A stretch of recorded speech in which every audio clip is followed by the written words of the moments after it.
Bienvenue dans Mon Psy part en live, le podcast où on parle psychologie, émotion, développement personnel et bien plus encore de manière drôle et décomplexée. Je suis Julien Borloo, psychologue spécialisé en hypnose et coaching et je te donne toutes les clés pour prendre soin de ta santé mentale.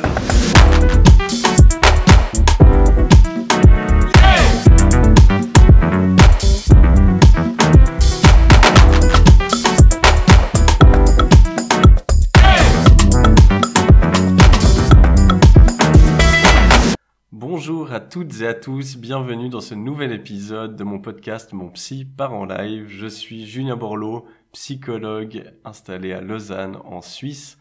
Et aujourd'hui, on va parler de comment vous pouvez développer vos compétences grâce à vos mentors. Alors, si vous connaissez déjà un peu ce podcast, vous savez qu'on va toujours parler de développement personnel, de comment devenir une meilleure version de soi-même.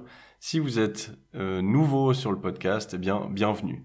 Aujourd'hui, j'aimerais vous partager cette méthode que je trouve intéressante pour un peu déterminer quelles sont nos valeurs et comment est-ce que on peut se rapprocher au maximum de nos valeurs, de ce qu'on veut vivre dans notre vie. Et puis le fait d'avoir des mentors qui peuvent nous inspirer, nous soutenir, nous conseiller, eh bien c'est une superbe manière de se développer, que ce soit psychiquement, mentalement, émotionnellement, spirituellement, peu importe.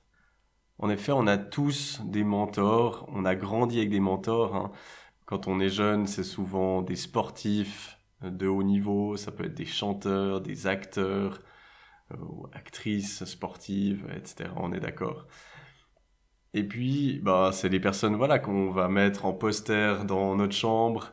On voit particulièrement à l'âge de l'adolescence, c'est quelque chose qui est hyper important.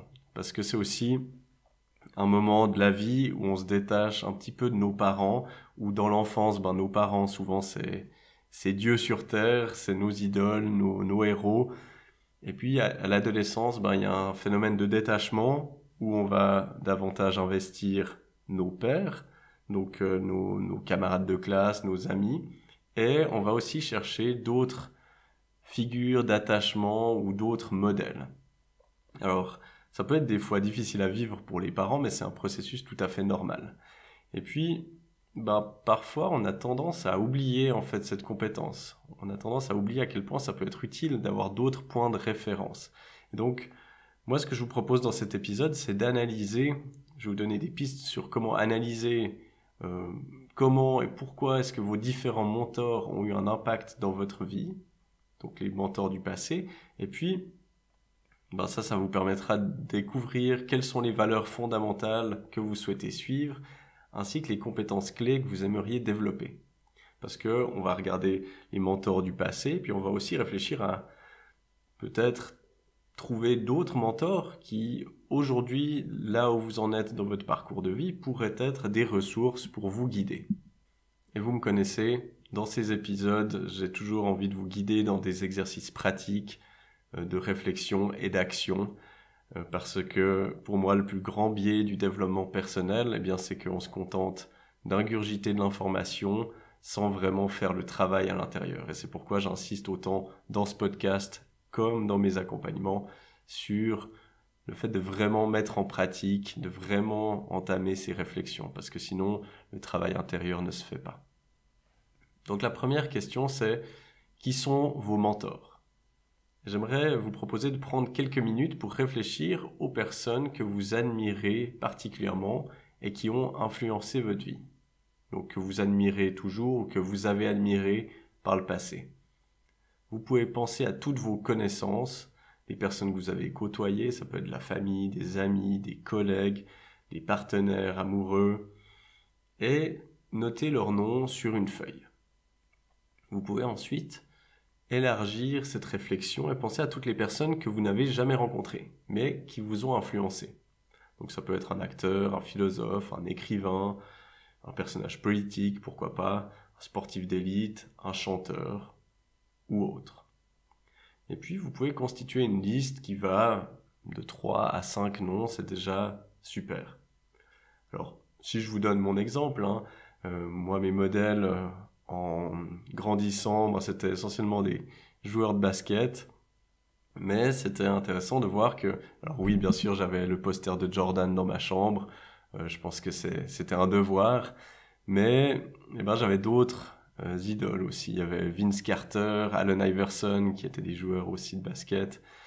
Pour leur côté, voilà, charisme, style, ils étaient vachement flashy, puis je trouvais que c'était incroyable. Mais j'avais aussi beaucoup d'autres joueurs, comme Ben Wallace, Ron Artest, qui étaient des joueurs, voilà, qui étaient très connus pour leur défense. Et moi, je me reconnaissais en eux, parce que j'étais pas un grand scoreur, mais par contre, je me donnais beaucoup en défense. J'avais une mentalité, voilà, de charognard, si on veut dire, sur le terrain. Et puis c'était quelque chose, du coup, ça m'aidait à me valoriser parce que quand on est jeune, on a envie de marquer des paniers et c'est plus dur de valoriser la défense. Donc là, typiquement, en analysant ces mentors, ils m'ont permis de me valoriser dans ma façon de vivre mon sport. Et puis peut-être, plus actuellement, les mentors que j'ai eus, c'est peut-être des philosophes, plutôt de l'école des stoïciens, comme Marc Aurèle, Épictète, Sénèque. Voilà, c'est des... Alors évidemment, ils sont morts depuis bien des années, donc je ne les connais pas personnellement, mais leur enseignement, euh, je les prends comme des enseignements de certains mentors. Alors une fois que vous avez constitué cette liste, la deuxième question, c'est pourquoi est-ce qu'ils sont vos mentors? Donc c'est venu le moment de réfléchir aux raisons pour lesquelles ces personnes ont fait office de mentor durant votre développement. Et puis pour chacun de ces mentors, répondez aux questions suivantes. Premièrement, quelles sont les valeurs représentées par cette personne? Donc je garde mon exemple, comme ça vous aide peut-être à comprendre. Si je prends Ben Wallace, joueur de basket qui jouait au Detroit Pistons, les valeurs qu'il représentait pour moi, c'était le fait de se donner à fond. C'était un joueur qui faisait le sale boulot, entre guillemets, en défense, qui jouait pour son équipe, qui était quelqu'un de collectif. Voilà, donc ça, c'était les valeurs que ce personnage représentait pour moi et que moi, j'incarnais sur le terrain. Deuxième question, lesquelles de ces actions m'ont inspiré ou influencé? Pourquoi? Donc, essayez de regarder quels comportements vous ont inspiré. Qu'est-ce que ça réveillait en vous? Troisième question, c'est si je devais prendre la parole à l'enterrement de cette personne, que voudrais-je que les personnes présentes retiennent de sa vie? Que serait-il marqué sur sa pierre tombale comme épitaphe? Alors ça, c'est un exercice que je vous ai déjà proposé dans un épisode précédent, où je vous demandais justement de réfléchir à votre propre enterrement et de réfléchir à ce que vous aimeriez que l'on retienne de vous, que l'on dise de vous à votre enterrement. Donc là, c'est le même exercice, sauf que vous le faites pour un mentor. Et ça peut vous aider aussi à identifier chez vous des valeurs importantes. Donc, si vous n'avez pas fait cet exercice parce que vous n'avez pas écouté les épisodes précédents, vous pouvez aussi le faire pour vous, évidemment. Dernière question, si je pouvais acquérir une seule de ces qualités, laquelle serait-elle? Donc, faites ce cheminement et puis ça va vous donner des indications sur certaines valeurs qui sont vraiment importantes pour vous, sur certaines compétences, qualités que vous aimeriez acquérir et que vous pourriez développer. Alors, c'est important de préciser que l'idée de cet exercice, c'est pas de rentrer dans une comparaison. Parce que quand on est dans la comparaison, on est dans le jugement, et puis dans ces jugements de valeur, on va dire, ok, lui il a ça, moi je l'ai pas, donc je suis moins bien. C'est pas du tout l'idée de cet exercice. Et on sait que la comparaison, peu importe le domaine de vie, ça ne va pas vous aider, ça ne va pas vous faire du bien, parce qu'on rentre dans un jugement. Par contre, on peut ne pas se comparer, mais s'inspirer. Et se dire, ok, pourquoi cette personne, est-ce qu'elle m'inspire?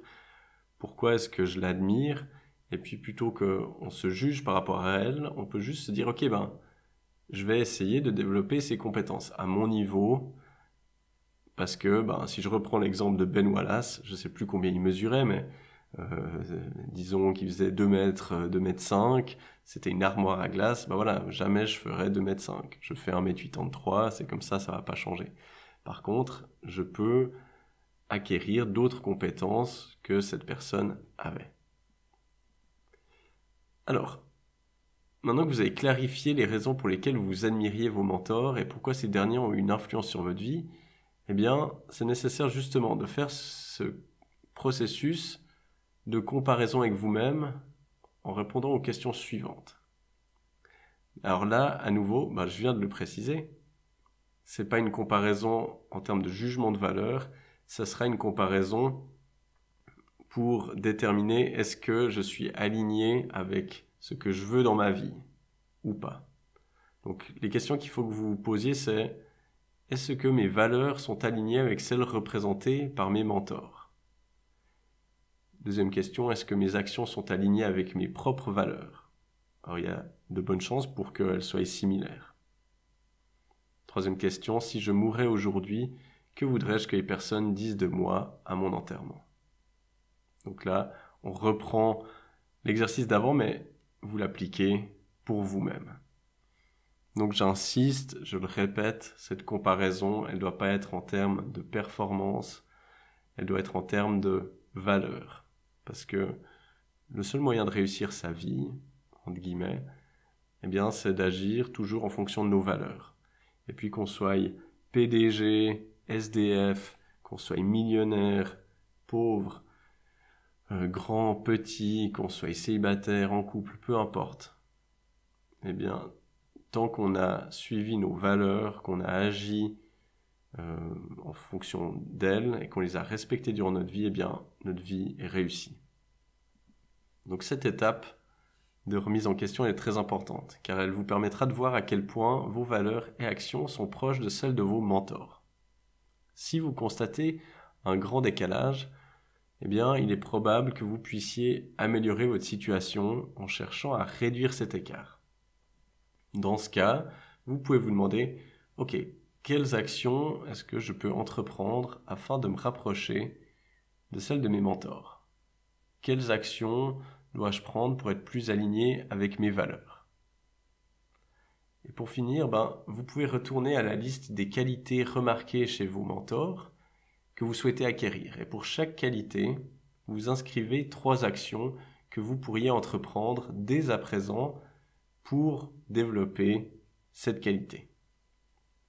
Ça va être vraiment important parce que, en fait, vous allez piquer les recettes secrètes. C'est pourquoi ça peut être intéressant de lire des biographies. Alors, c'est souvent pas de la grande littérature, mais quand on lit des biographies de gens qui nous inspirent, eh bien, ils nous laissent généralement des idées, des indices de comment est-ce qu'ils sont arrivés là où ils sont arrivés. C'est ce que je fais personnellement. J'aime bien m'inspirer du monde du sport parce que simplement ça demande une éthique de travail, une discipline qui est extrêmement importante. Et puis le sport, c'est quelque chose où on voit nos progrès. Il y a souvent un retour, pas direct, mais sur le long terme, on voit une progression. Et c'est toujours plus simple d'avoir des indicateurs tangibles de notre progression. Ce qui est parfois plus dur lorsqu'on fait un travail interne, plutôt psychologique, où c'est moins facile à voir que, par exemple, la forme physique, où on va voir que on a pris du muscle, qu'on n'est plus endurant, etc. Et puis, j'ai vu que pas mal de sportifs, ou ça peut être des entrepreneurs, avaient l'habitude de se lever tôt et d'activer le corps tôt le matin, de faire du sport le matin, de s'offrir des pauses dans la journée. En sportif d'élite, il s'entraîne beaucoup, mais il a aussi beaucoup de temps de pause pour faire la sieste, pour jouer aux jeux vidéo souvent. Donc, c'est une alternance de moments très intenses et de moments de calme. Et puis, moi, j'ai pu m'en inspirer. Et puis, depuis, 2 ans maintenant, j'ai décidé de me lever tous les jours à 6 heures. J'étais pas beaucoup plus matinal que d'autres personnes, hein. Ça me faisait pas spécialement plaisir de me lever à 6 heures. Et c'est toujours parfois difficile parce que ça peut empiéter sur la vie sociale. Et du coup, je suis obligé de manger sur mes heures de sommeil quand je veux voir des amis un peu plus tard le soir. Mais je sais que c'est quelque chose d'important pour moi parce que en me levant à 6 heures, en commençant le travail à 8 heures, je sais que j'ai 2 heures pour moi, pour m'assurer d'avoir un temps pour moi chaque jour, pour prendre soin de mon corps en m'entraînant, mais aussi de ma tête. Et ça, voilà, je pose un peu un cadre pour m'assurer que ma santé physique et mentale soit en bon état. Donc voilà tout l'intérêt de vous inspirer de vos mentors, c'est de pouvoir trouver un peu des recettes secrètes, en gardant en tête que c'est pas parce que une chose a marché pour quelqu'un qu'elle va forcément fonctionner pour vous. Mais il y a des choses quand même assez universelles qui vont vous donner des indices et dont vous pouvez vous inspirer. Par exemple, cet exemple de la forme physique, de l'activité physique, sportive, ça c'est une donnée de base. Si ça ne fait pas partie de votre quotidien, vous prenez des risques au niveau de votre santé physique et mentale. Et quand je parle d'activité physique, ça n'a pas besoin d'être des gros entraînements. Ça peut être simplement une demi-heure de marche un petit peu rapide, un bon rythme. Ça veut dire un rythme où on aurait un peu de la peine à parler, on serait un peu essoufflé. Ça peut suffire de le faire chaque jour, même peut-être 3-4 fois par semaine. Ça peut suffire déjà à réduire énormément des problèmes de santé physique et mentale. Donc, en conclusion, voilà, tout le monde a grandi avec des personnes qui l'admiraient, mais il n'est pas toujours facile de réaliser réellement pourquoi ces dernières nous ont autant impactés. Et puis les exercices que je vous ai proposés aujourd'hui, j'espère qu'ils vous permettront de dégager les valeurs et les compétences, les qualités que vous souhaiteriez emprunter, entre guillemets, à vos mentors, et de vous permettre de mettre en place un réel plan d'action à mettre en marche pour les développer. Donc, je vous encourage à faire réellement ces réflexions, de reprendre ce podcast, de noter les questions, de vraiment prendre le temps de faire ce travail de réflexion et d'ensuite aller dans le très très concret, faire un plan d'action, même des petites actions pour vous engager dans ce chemin d'amélioration et de réalignement avec vos valeurs et vos compétences. Et voilà, on arrive à la fin de cet épisode. Je tenais à vous remercier du fond du cœur de m'avoir écouté jusqu'au bout. Si vous voulez soutenir ce podcast, n'hésitez pas à le partager à vos amis, à commenter et à mettre une évaluation sur l'application de podcast que vous utilisez. Ça m'aide vraiment énormément, donc merci d'avance pour cela. Je vous mets dans les notes du podcast toutes les infos nécessaires pour mon site internet, pour mes formations en ligne et pour toutes les références que je pourrais vous transmettre par rapport à l'épisode. Encore une fois, merci d'avoir écouté mon Psy part en live. C'était Julien Borloo. À la semaine prochaine.